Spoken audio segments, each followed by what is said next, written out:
काशी विश्वनाथ ज्योतिर्लिंग। काशी विश्वनाथ मंदिर भारत के उत्तर प्रदेश के वाराणसी शहर में पवित्र गंगा नदी के तट पर स्थित है।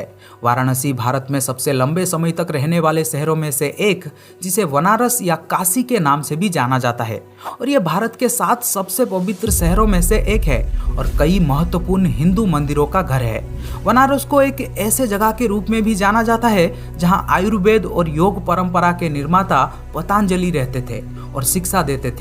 ये एक महत्वपूर्ण बौद्ध शहर भी है क्योंकि कहा जाता है कि बुद्ध ने अपना पहला उपदेश यहीं दिया था। इस पवित्र शहर में गंगा नदी के किनारे कई घाट हैं, लेकिन सबसे बढ़कर यह भगवान शिव का शहर है। कहा जाता है कि भगवान शिव चाहेंगे तो ही लोग यहाँ आ सकेंगे।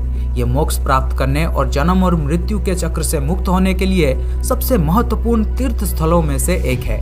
ऐसा माना जाता है कि काशी विश्वनाथ पहला ज्योतिर्लिंग है जो पृथ्वी को तोड़कर आकाश तक चमका, और ऐसा करके उसने अन्य सभी देवताओं पर अपना वर्चस्व स्थापित किया।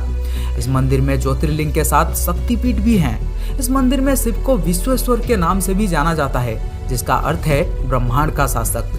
इस ज्योतिर्लिंग की उत्पत्ति के बारे में शिव पुराण में एक कथा का उल्लेख है। एक बार सृष्टि के रचयिता ब्रह्मा और सृष्टि के पालनकर्ता भगवान विष्णु के बीच अपने सर्वोच्चता को लेकर बहस हुई। उनकी परीक्षा लेने के लिए शिव ने प्रकाश की एक विशाल अंतहीन स्तंभ ज्योतिर्लिंग के रूप में प्रकट हुए, ये निर्धारित करने के लिए कि कौन अधिक शक्तिशाली है। भगवान विष्णु ने वराह का रूप लिया और नीचे की ओर जाने की कोशिश की, जबकि ब्रह्मा ने स्तंभ के शीर्ष तक उड़ने के लिए हंस का रूप लिया।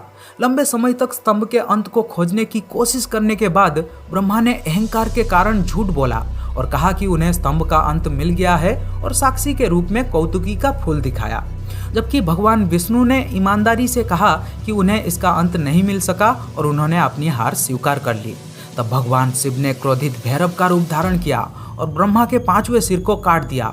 साथ ही ब्रह्मा को श्राप दिया कि उनकी पूजा नहीं की जाएगी, जबकि भगवान विष्णु को उनकी ईमानदारी के लिए अनंत काल तक उनके अपने मंदिरों में शिव के समान पूजा जाएगा। कहते हैं कि पृथ्वी के जिस स्थान पर यह प्रकाश का स्तंभ गिरा था, वो जगह आगे जाकर काशी विश्वनाथ कहलाया।